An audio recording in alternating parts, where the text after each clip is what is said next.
Hindi po, tinatanong ko po kayo. No, kasi, I don't know Administrative Order number 29. oh, Mr. hindi President. po ninyo alam, sasabihin ko sa inyo. I don't Ulitin need to ko, know, Mr. President. I'm not interested. hindi po kayo interesado sa isang bagay na napaka-importante sa ating bansa? Hanggang ngayon, hindi ma-drawing ang West Philippine Sea. Hindi kayo interesado? Hindi po ako rin interesado sa sinasabi ninyo. Maring hindi po kayo sinasabi interesado sa Kasi, sinasabi ko. no, Ngunit ang sasabihin ko, interesado ang buong Pilipinas. Sapagkat ito, dito nakasalalay po kung sino nagsasabi ng totoo. So ayaw po ninyong malaman ang totoo, Ginoong Lacson? Kasi po, Mr. President, ang ipapalabas na naman niya, yung China, may karapatan dyan sa lugar na yan. Kaya ayoko na po marinig kasi ilang beses na po natin narinig yan, medyo masakit na sa tenga eh. Hindi ko po alam, Sir President, Your Honor, kung paano ko... Sana ko mag-uumpisa sapagkat hindi ako ang subject matter ng aking diniliver na privilege speech kahapon. Kaya kong sagutin at iisa-isahin sa inyo, ngunit ang nangyari, parang ad hominem ang nangyari. Sa akin po, natutukoy lahat ang inyong privilege speech ngayon, samantalang ang inaasahan ko ay sasagutin nyo yung privilege speech kahapon. Kasi kung ganun pong mangyayari, Mr. President, malilihis na naman po tayo sa inaasahan ng ating mga mamamayan. Dito lilitaw ngayon ang nauna pong mga patakarang nakita ko sapagkat kailanman hindi natin makakalimutan at huwag nating kalimutan na talaga pong nilimas po ang kabangbayan. Yun na po yung gusto nating pag-usapan dito. Kung sasagutin ko po ng isa-isa ang ibinibintang po ninyo sa akin, maliliis na naman po ang pinag-uusapan na kailangan na po ng taong bayan na malaman na po ang katotohanan. Sino po ang may pakana? Sino po ang mga mastermind sa nangyaring nakawan sa ating kabangbayan? Ito po ay hindi pangkaraniwang pagnanakawan, Ginoong Pangulo. Yun po ba ang gusto niyong mangyari, Ginoong Ping Lacson? Negative po. Sigurado hindi po yun. Bakit kayo po- po naglilist, sino pa po nagsimula nito? Nung Bakit una pong po- privilege speech ninyo, hindi ko na sinagot kasi ayoko magkagulo. Pero enough is enough. Kahapon, nanonood ako sa aking opisina, gusto kong bumaba, kaya lang malalim na ang gabi at ayoko maabala yung trabaho sa Senado. Kaya nagsabi ako sa ating Senate President at ito'y na-manifest niya kahapon, narinig ko, na I was told na sasagot ako ngayong araw na ito. Wala pong gustong maglihis sa usaping flood control. Ako nga po, very passionate po ako dyan, mulat sa pool. Wala po kayo rito. Ako po'y talagang lumalaban sa korupsyon. Pagdating sa national budget, pagdating sa lahat ng usapin, hindi nyo po matatawaran ang aking hangarin, maituwid ang lahat ng katiwalian dito sa ating bansa dahil hindi po tayo muusad. Pero enough is enough. Patuloy po kayo sa pag-atake sa akin. Balikan nyo po, res ipsa loquitur. Andyan po lahat eh. Wala po ko inimbento. Salita nyo po lahat yan eh. Sabi nyo, iniinsulto ko kayo. Sagutin nyo po. Totoo po ba o hindi yung ating napanood sa mga video? Totoo po ba o hindi yung aking mga binanggit? Tapos na po kayo. Tapos na po. Kasi po ganito May I suggest that the two gentlemen address the chair instead of addressing each other. Sorry, Mr. President. Pagpaumanhin po ninyo, Ginoong Pangulo, ngunit nakakalimutan po ng ating Senator Ping Lacson na siya po ang nagumpisa sa ngayon lang. Ako raw po ay defensor ni Vizcaya. Palagi niyang ipinipilit yun. Hindi niya makalimutan ang sinabi ko na nung ako po ay nasa Blue Ribbon Committee, tungkulin ko po kasi na ipaglaban ang sino man, witness man siya, resource person, siya po ang kauna-unahan na nag-apply ng Witness Protection Program. Sa aking palagay po, nung panahon na yon, ay kakailanganin namin siya sapagkat mga pangalang malalaki ang dapat na makuha natin.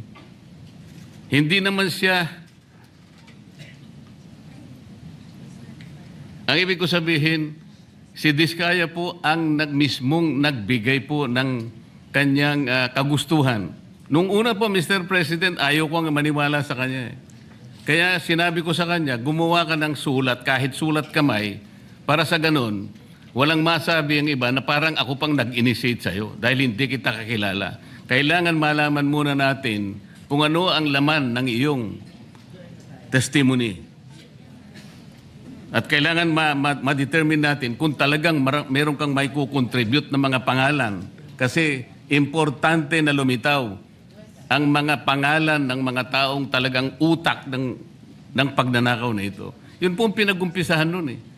Dahil mabigat ang kanyang gagawin, Mr. President, nakita ko sa kanyang kagustuhan na siya sumailalim sa Witness Protection Program. Kinilala ko naman yun, Mr. President. Malalagay nga sa alanganin ng buhay niya. Yun po naman yung nakalagay sa batas eh. Bakit ngayon akusahan ako na ako pa ang nagdidepensa sa kanya? Nandun naman po sa batas eh. Kaya nga po nang ipilit po ng ating DOJ Secretary na pinipilit niya magkaroon ng restitution, sinabi ko huwag mong gagawin yan. Wala naman sa batas yan eh. Ipipilit ninyo sa pamagitan ng memorandum ninyo na kahit wala sa batas para siya maging katanggap-tanggap na witness protection program witness, ay gagawin yung mag-restitute siya. Wala po sa batas yun, Mr. President. Yun po yung nilalaban ko. Kung napagkamalan niya na dinidepensahan ko, hindi po pwede yung ganun, Mr. President. So ngayon, hanggang ngayon, pati ba naman ng asawa ko na independent director, kakalantariin pa rito. Saan ba natin pag-uumpisa ng pag-uusap na ito? Pagkatapos, ipipilit na naman ninyo yung Kalayaan Island Group. Ano po ba patakaran dito, Mr. President? Ginoong Lacson?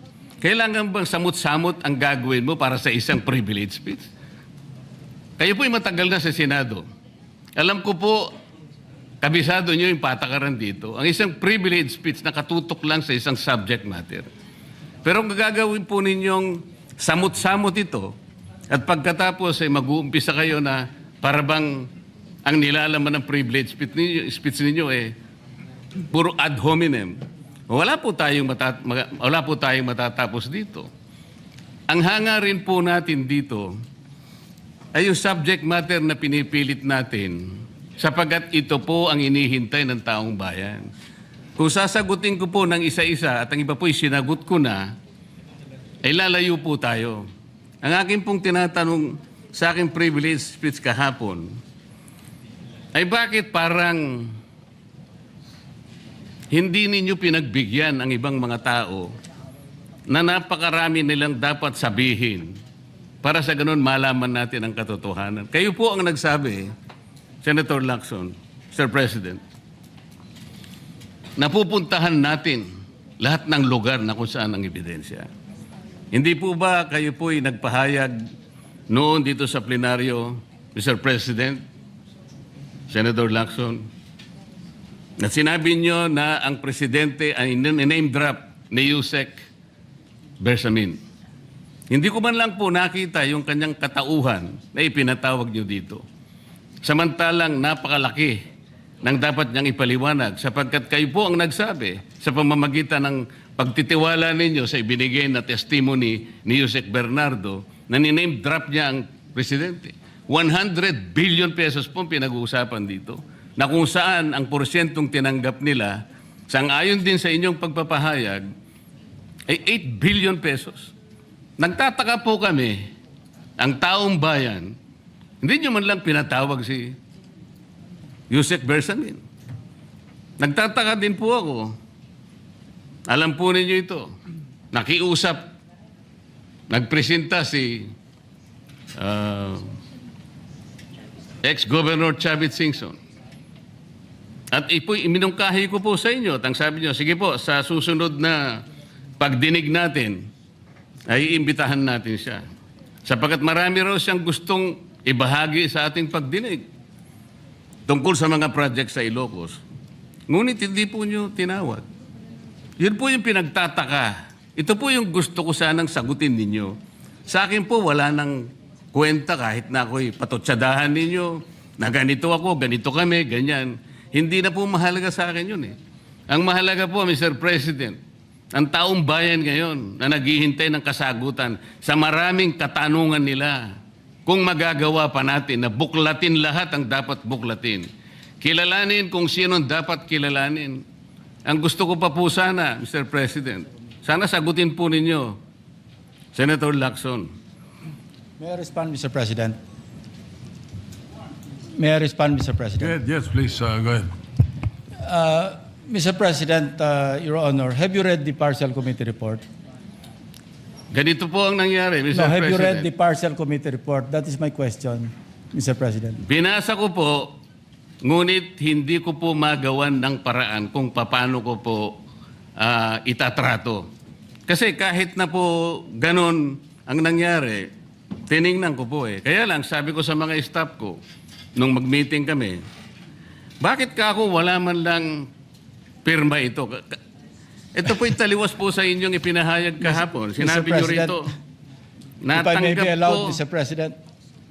Patapusin niyo muna ako para may paliwanag ko kung bakit hindi man lang ako sumagot sa inyo dito sa ibinigay niyong material na ito. Kasi sinabi po ninyo, for one, I have it on record that his office already received a copy of the BRC Partial Committee report as early as February 11, both hard and soft copies, but he has not signed it, even with I dissent remark. It follows that as chairman, I was first to sign before routing the same contrary to his claim that I did not. Kahapon lang po namin nakita ito, Mr. President. Pero hawak ko po dito yung ipinrint naming kopya na nakuha lang namin sa isang link sa PDF document. Kami lang po nagprint nun. Wala pong pirma. Mr. President, we assume that it came from the office of Senator Lacson or probably from the Blue Ribbon Committee. I would not assume otherwise. So sabi ko, kung walang pirma ito, wala man lang covering letter, ano bang gagawin namin dito? Gagawin ba nating banderitas ito? Ganun po ba yung pagbibigay ng isang importanteng dokumento? Kung inaakala po yung importante ito, eh bakit wala naman pong pirma man lang? Sa akin So palagay, hindi po ganun ang pagtrato sa amin bilang miyembro ng Blue Ribbon Committee. Dapat man lang sana, kahit na initial nyo lang po at meron siguro kayong instruction doon, anong gagawin namin dito? Now, before Senator Lacson responds, will you answer the question? Did you read it or not? That was the question. Yes, Mr. President. You read it. Okay, Senator Lacson, go ahead. Yes, Mr. President. I mentioned it in my privilege speech. Binigyan po natin ng tikitig isang kopya na may watermark ng kanilang opisina. Una, nagkaroon po tayo ng isang masamang experience na nag-leak yung nauna ng niroute na committee report. So naisip namin, para matunto natin kung saan opisina manggagaling ang leak, bigyan natin ng tikitig isang kopya. Hindi po talaga pipirmahan yun kasi advance copy po yun eh. Nasabihan po namin ang kanilang mga staff na kapag ready na sila na pumirma at nabasa na nila, hudyatan nila kami, ipapadala namin yung physical or yung hard copy. Nandun po yung signature page, nakapirma po ako doon. Hindi ko po pwede ikalat yon nang wala akong pirma kasi ako yung chairman. Hindi niyo po narinig yung aking paliwanag sa aking privilege speech na talagang walang pirma yung aming ikinalat sa bawat miyembro. Dahil yon para lang mapabilis kasi 400 pages po, alam ko magtatagal mabasa. So para simultaneously, isipin niyo po Mr. President, kung isang kopya lamang yon na aking igagala sa 17 o 20 miyembro ng Blue Ribbon Committee, isang taon po, baka hindi pa tapos mabasa. So gumawa kami ng nag-devise po kami ng isang pamamaraan para simultaneously, sabay-sabay nila mabasa with the advice to their staff na kapag nabasa na at ready ng pumirma, sabihan kami, dadali namin yung kopya na mayroong signature page at sa kanila pipirmahan. Katunayan kahapon po si Senator Bam Aquino. Binigyan namin sa kanya yung may signature page at pumirma siya. Hindi po matatapos kung yung 467 yata na pages, iisa-isahin namin iikot. Mahirap po. Gumawa na nga kami ng paraan para matakil na sa floor, ma-defend ko, at makamove forward tayo na tulad ng binanggit ko sa aking privilege speech, makapagsimula na tayo uli ng mga panibagong pagdinig. Ngayon, sinabi po ni Senator Marcoleta na bakit hindi inimbitahan si Undersecretary Bersamin. Kaya ko po tinanong, kung nabasa niya na yung report, kung meron po siya maipakita sa akin doon sa committee report o doon sa TSN, doon sa minutes ng pagdinig na nabanggit ang pangalan ni Undersecretary Bersamin. Bukas na bukas din po o bigyan natin 3-day notice rule. Tatawag po ako ng pagdinig, ipapatawag natin si Undersecretary Bersamin. Ang binabanggit niya po yung aking interpellation sa DBCC na kung saan si Undersecretary Bernardo gumawa ng personal na sulat kay Pangulong Bongbong Marcos. At sinasabi niya doon na ito yung mga personalidad na alam niya, na naalala niya na merong allocable at kung ano-ano pa. Wala po sa Blue Ribbon Committee minutes yun. Sa labas po yan sa plenaryo, sa DBCC, sa National Budget Deliberation. So kung may papakita po sa akin ng ating kasamahan, Senator Marcoleta, na mayroong isang mention sa affidavit o sa salaysay ni Undersecretary Bernardo na binanggit si Undersecretary Bersamin, di tumawag po tayo ng pagdinig at mag-motion siya na ipatawag kung sino man ang gusto niya ipatawag. Ngayon, si Governor Chavit Singson, wala naman pong paliwanag. Ano po yung ite-testify? Konektado po ba sa issue at hand, which is the flood control projects? Kung konektado po, sana sumulat po siya sa chairman at sinabi niya, ito yung lalamanin ng ite-testify o ito yung naka-attach yung draft affidavit ni Governor Chavit Singson. Sino naman ako para tumanggi na ipatawag kung sino man yung resource person? Nagpadala nga siya ng surprise witness, siya lang nakakaalam eh. Hindi ko po inawat eh. At Mr. President, sandali po, hindi pa ako tapos. At nung hinanap kong pilit, pinagtanong ko yung mga addresses, lahat ng mga kakilala ni Gutesa. At inalam po namin sa pamamagitan ng CCTV footage, baka naman merong sumalubong o merong kasama na pwede natin matunton kung nasan si Gutesa. Ganun po kasi ang aking pagnanais na talagang get to the bottom of this issue. Pero bigla po nawala eh. Ano po magagawa ko? Mr. President, wala nga pong nakasulat dun sa transcript tungkol nga po dun sa binanggit niya sa plenary na pangalang Adrian Bersamin. Paano nga pong mababanggit doon, Mr. President? Hindi nga niya pinatawag eh. Samantalang dapat niyang ipatawag, siya mismo ang nag-highlight. Isip-isipin po ninyo, nagawa po ni Senator Lacson na isama sa plenary debates ng ating 2026 budget. Ganun ka-importante ang bahagi na yon, Mr. President. Hindi ba dapat ipinahayag mo yun eh. Malaking bagay yun. Ibinulgar mo pa nga eh. There are 2 public officials I will reveal this morning. Ganun lang. Ba't hindi mo pinatawag? Kung pinatawag mo yun, malinaw na malinaw, nalagay sana sa transcript. Ganun lang naman ang ibig sabihin eh. Sa mga tweet, iniwasan po, Mr. President, para hindi malagay sa transcript. Pagkatapos ikakatwiran po ninyo, kung nasa transcript, di sana pinatawag ko. Baligtad po ang ginawa ninyo, Mr. President. Katulad din po sa 30 Nara Streets of South Forbes. Ilan po yung binanggit ng mga tao doon?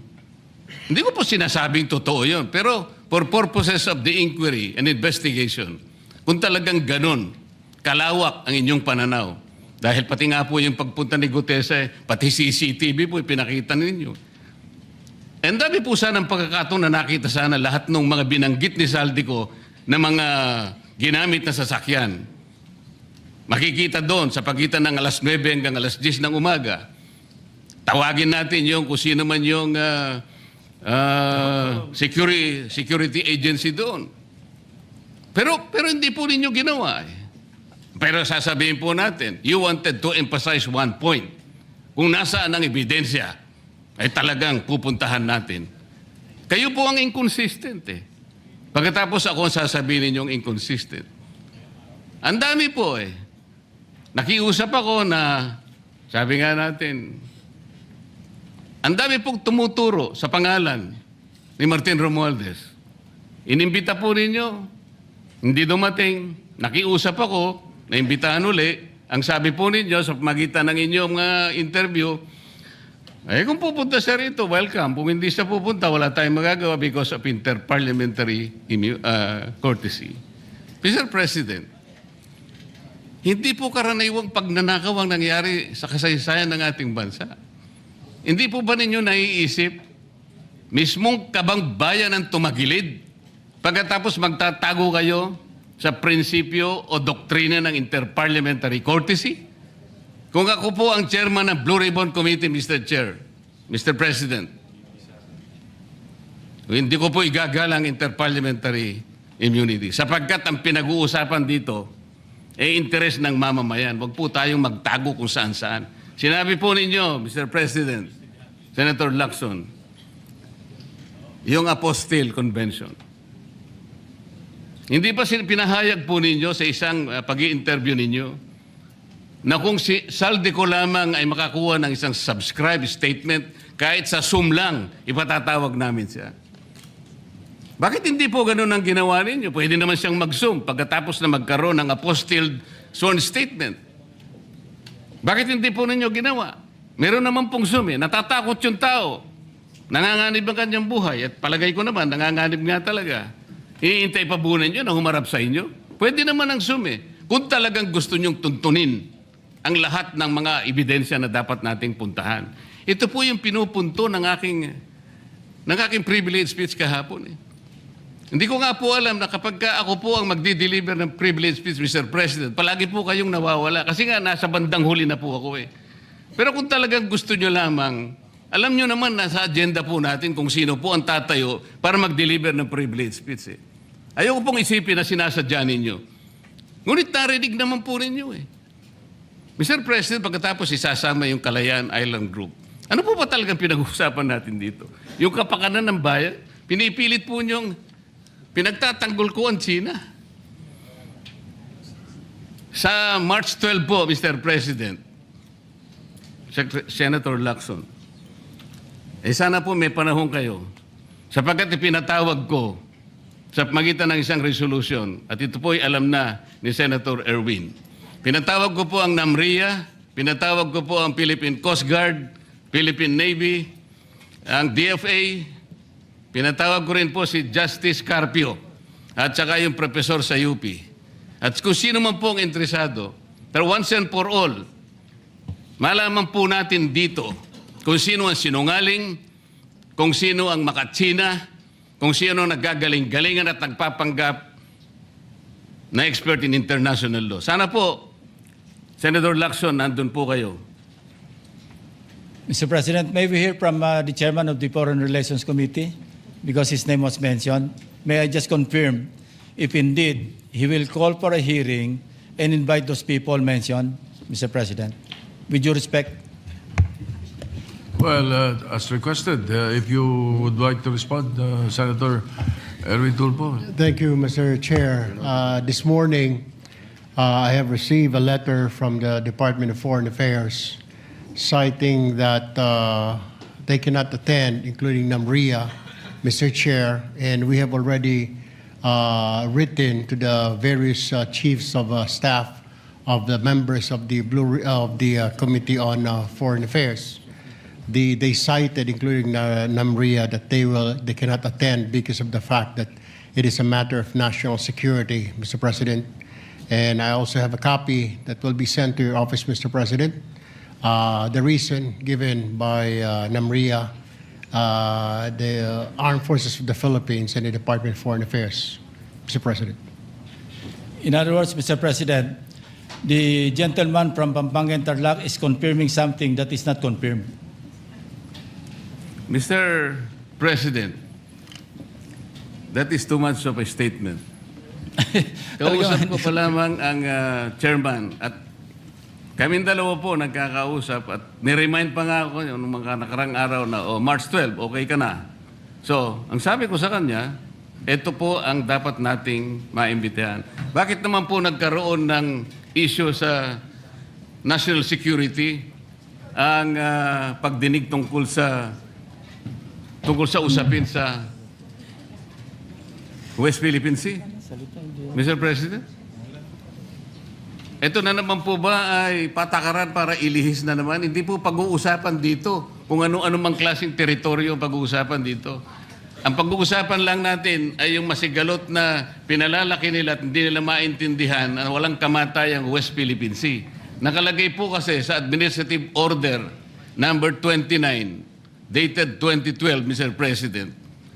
14 na taon nang nakararaan, minanduhan mismo ang NAMRIA at ang DFA na mag-submit ng mapa at mga charts sa opisina ng United Nations General as UN Secretary General at inotify ang lahat ng international organizations katulad ng IHO.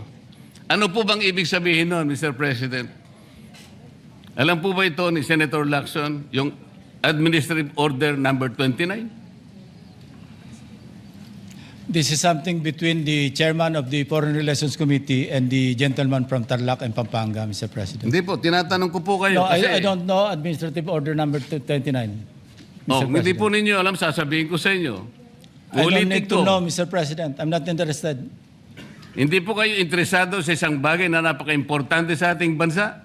Hanggang ngayon, hindi ma-drawing ang West Philippine Sea. Hindi kayo interesado? Hindi po ako rin interesado sa sinasabi ninyo. Maring hindi po kayo sinasabi interesado sa Kasi, sinasabi ko. no, Ngunit ang sasabihin ko, interesado ang buong Pilipinas. Sapagat ito, dito nakasalalay po kung sino nagsasabi ng totoo. So ayaw po ninyong malaman ang totoo, Ginoong Lacson? Kasi po, Mr. President, ang ipapalabas na naman niya, yung China may karapatan diyan sa lugar na yan. Kaya ayoko na po marinig kasi ilang beses na po natin narinig yan, medyo masakit na sa tenga eh. Alam po Kaya ninyo, sinasabi ko po, ayoko na alam po ninyo, marinig Mr. kung President, nanggagaling sa kanya, Mr. President. si Senator Lacson po ay, ang pagkakaalam ko, isang magaling na investigador. Eh ngayon po pala yung manghuhula na. Paano po niya nahulaan? Ang sasabihin ko ay, the debate is going into Yeah. motives and all of that. So, motu proprio, the presiding officer declares a